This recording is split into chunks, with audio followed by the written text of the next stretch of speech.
Hello students, welcome to our physics class. In the last class, you have learned about the capillarity. What do you mean by capillary tube? The tube having a very small diameter is called capillary tube. There, you have learned about the capillary action, isn't it? Capillarity or capillary action. What do you mean by that?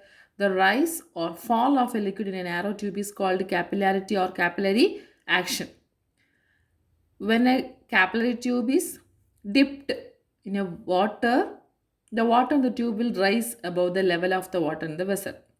That is known as capillary rise. Suppose the capillary tube is dipped in the mercury.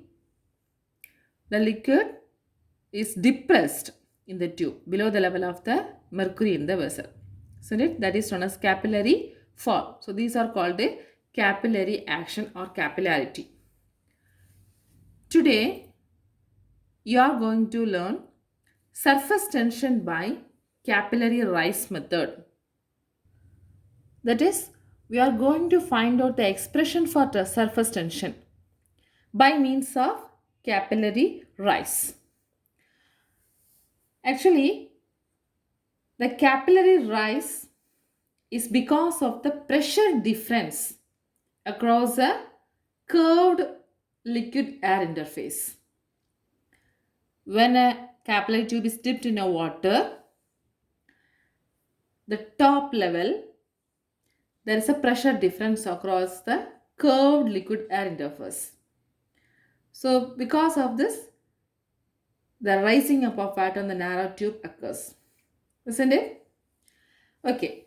Let's see the expression for surface tension T in terms of capillary rise H.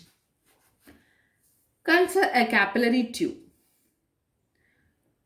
which is held vertically in a beaker. So this is beaker.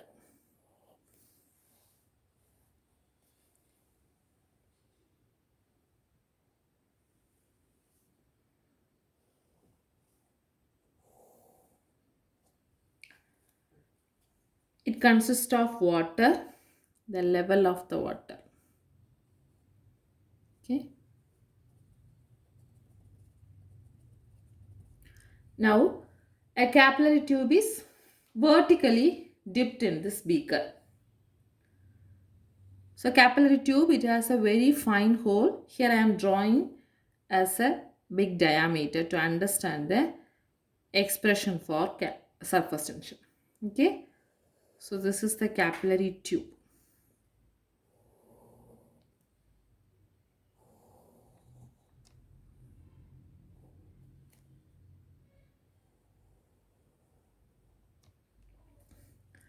Now, the water rises in this tube.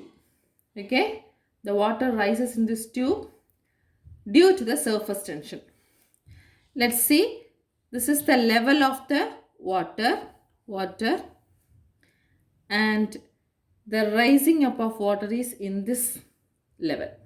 So I can draw in this manner the top layer as like this. Okay. So here the water rises. Okay, this much level. This is actually the walls of the capillary tube. And this is the height H.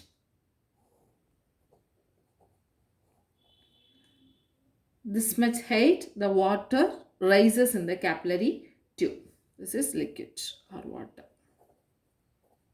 Okay. Now, let's see the force, the surface tension force Ft. The action of the surface tension force is acting along the tangent at the point of contact. We have learned, am I right? So, when we are drawing the surface tension force, we have to draw as a tangent at the point of contact, which is acting in the downward direction. So this is actually the point of contact.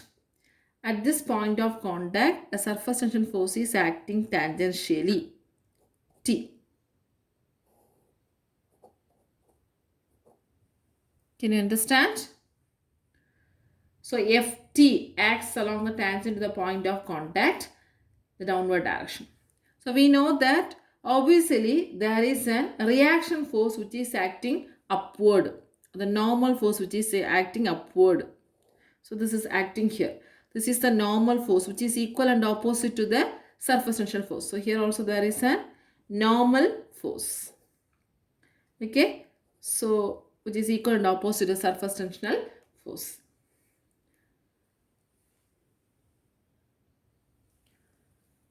Let's this be the theta, the angle of contact. So if this is theta, this is also theta and this is also theta. Now this T, the surface tension T is resolved into two components.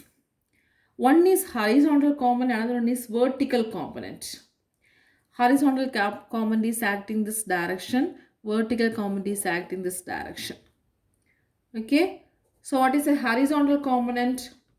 Which is T sine theta, and vertical component, that is T cos theta. This will be acting all along the whole circumference of this meniscus. Okay, so this side also the T is resolved into two components. One is T sine theta, that is known as horizontal component, and this is T cos theta, that is vertical component. Alright. So T is resolved into two components, that is horizontal component is T sine theta and vertical component is T cos theta. What is theta actually? Theta is the angle of contact. Now let's find the total upward force. What is the total upward force?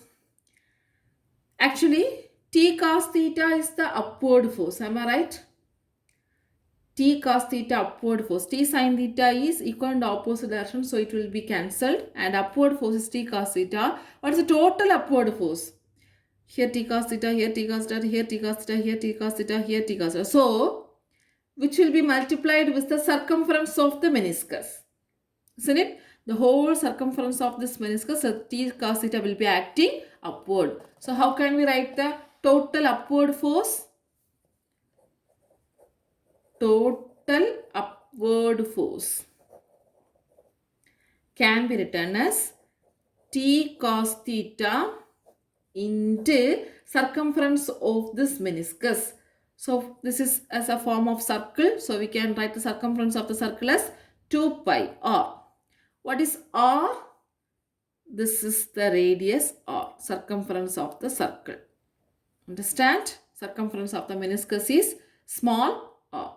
So we can write r is the radius of the tube. R it is the radius of the tube. So this radius, we are getting one droplets. It is in the form of circle. So I can write the total upward forces 2 pi r T cos theta. 2 pi r T cos theta. Understand? Now, the total upward force actually supports the weight of the liquid above the free surface. So when this force and this force is equated, we can able to calculate the value of surface tension. That is, total upward force supports the weight of the liquid which above the free surface. Understand? So in order to find out the weight of the liquid column, we have to find out the volume of the liquid column in the tube V. Let's find out. The volume of the liquid column in this tube, how much volume is there, can be found out by the volume of the liquid column of radius r 8h of radius r 8h plus the volume of the liquid column of radius r or height r minus the volume of the hemisphere of radius r. Listen here. Actually, this is the capillary tube. This is the surface of the water level. Okay. So this much the water rises in the capillary tube. So we can note down this is the 8h. The radius of this capillary tube is actually r. So our aim is to calculate the volume of the liquid column in the tube V. How much volume of the liquid is there in this column? How can we find out? That is, first we should find out the volume of the liquid column in the 8h radius r. This volume plus the volume of this area, am I right? This area. How can we calculate volume of the liquid in this area? For that, we should calculate the volume of the liquid in this area fully. That is of radius r and height r minus the volume of the hemisphere of radius r. So we will be getting this area volume. Can you able to understand? Our aim is to calculate the volume of liquid in the capillary tube. So this much the water rises in the tube. Okay, so this is the surface water level of the beaker. Now in order to calculate the volume, first we can calculate this much amount of volume. That is the volume of the liquid column of radius r and height h plus this volume of the liquid. How can we calculate this place? This place. For that, we should calculate first the total volume of this liquid. That is the volume of liquid column of radius r and height r fully minus this area. That is volume of the hemisphere of radius r. So we will be getting this one. So this one plus this we will be getting the volume of the liquid in the tube V. I hope you have understood. Okay, listen here. The volume of the liquid column in the tube V is equal to the volume of the liquid column of radius r 8h plus volume of the liquid of radius r and height r minus volume of the hemisphere of radius r. Okay. So volume of the liquid column in the tube V is equal to volume of the liquid column of radius r 8h plus volume of the liquid column of radius r height r minus the volume of the hemisphere of radius r. Now let's see what is the volume of the cylinder, that is pi r square h. Volume of the hemisphere is 2 by 3 pi r cube. So we can substitute the formulas. That is V is equal to volume of the liquid column in the tube V is equal to volume of the liquid column of radius r and height h, that can be written as pi r square h plus volume of the liquid of radius r and height r. So we can write pi r square into r minus volume of the hemisphere of radius r. What is the volume of hemisphere? 2 by 3 pi r cube. Understand? This can be written as V is equal to pi r square h plus pi r square into r square pi r cube minus 2 by 3 pi r cube.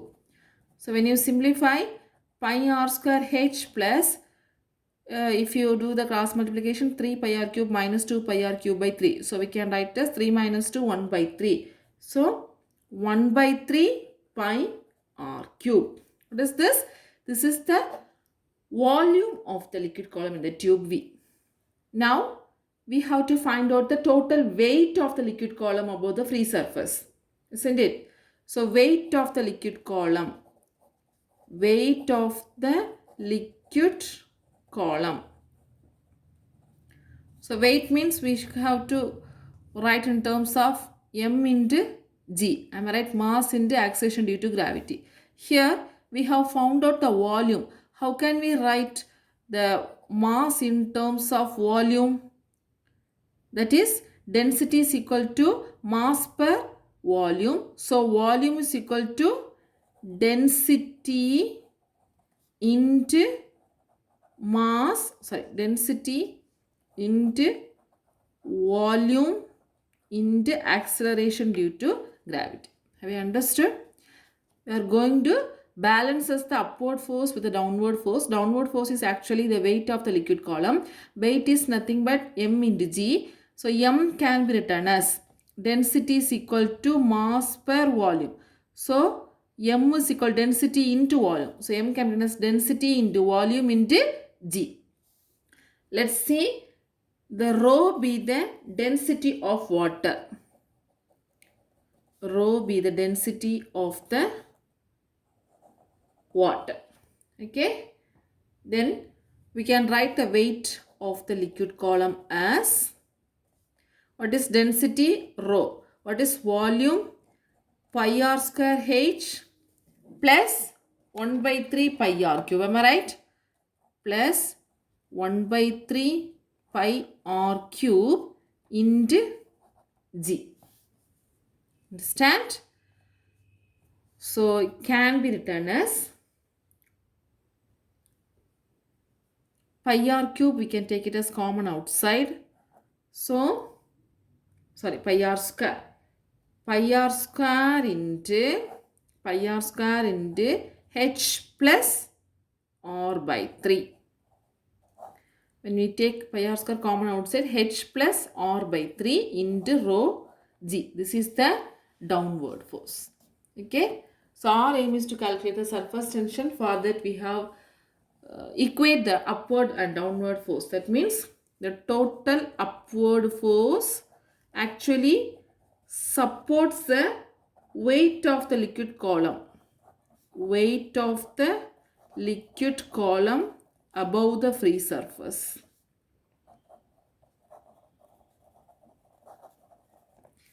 Understand? So what upward force? Upward force is T is equal to 2 pi r T cos theta. 2 pi r T cos theta is equal to pi r square into h plus r by 3 into rho g. So here r and r square, 1 r get cancelled. This remaining 2 pi t cos theta is equal to 2 pi t cos theta is equal to pi r into h plus r by 3 rho g. Actually pi also we can get cancelled, isn't it? So now only t, if you are keeping this side, t is equal to r into h plus r by 3 rho g divided by 2 cos theta. Understand? T is equal to r into h plus r by 3 rho g divided by 2 cos theta. We know that the capillary tube is very fine tube of radius, very small. So since the radius is very small, we can neglect the r by 3. R by 3 can be neglected.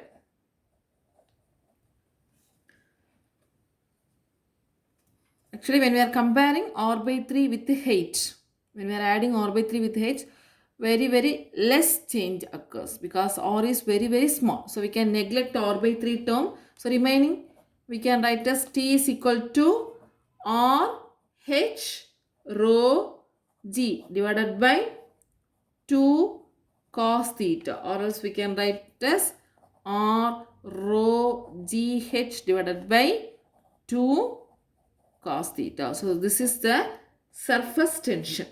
Surface tension by capillary rise method. From this we can calculate liquid rises the height, H value. The H value also we can able to calculate. Tell me what is the H value? That is T is equal to R rho GH by 2 cos theta. From this, H is equal to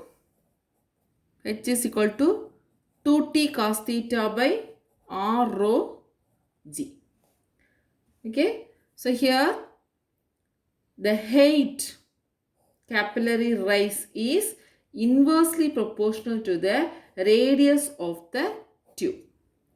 2T cos theta by R rho G. So from this we can understand height is inversely proportional to radius R. So smaller the radius of the tube, greater will be the capillarity. Smaller the radius is small, the liquid rise will be more. Okay, so smaller the radius, greater will be the capillarity. So this is about surface tension by capillary rise method. So listen once again. We have considered the beaker. It consists of liquid. A fine capillary tube is dipped on this beaker. So water will be raised on this beaker. Capillary rise occurs. Here we are going to find out the surface tension of this capillary rise method. For that, first we can write the force acting on this liquid. Actually, the surface tension force is acting at the tangential direction. So you can draw the T in this tangential direction at the point of contact. Here also T, here also T. Equal and opposite forces are acting in the upward direction. Normal force or reaction force acting in the upward direction. That is N equal to T, N equal to T. So here theta is the angle of contact.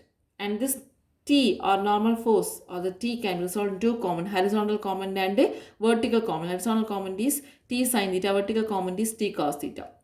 So the whole water meniscus, the horizontal component and vertical component will be acting. Anyway, horizontal component will be equal and opposite, so it get cancelled. Only the vertical component will be added up.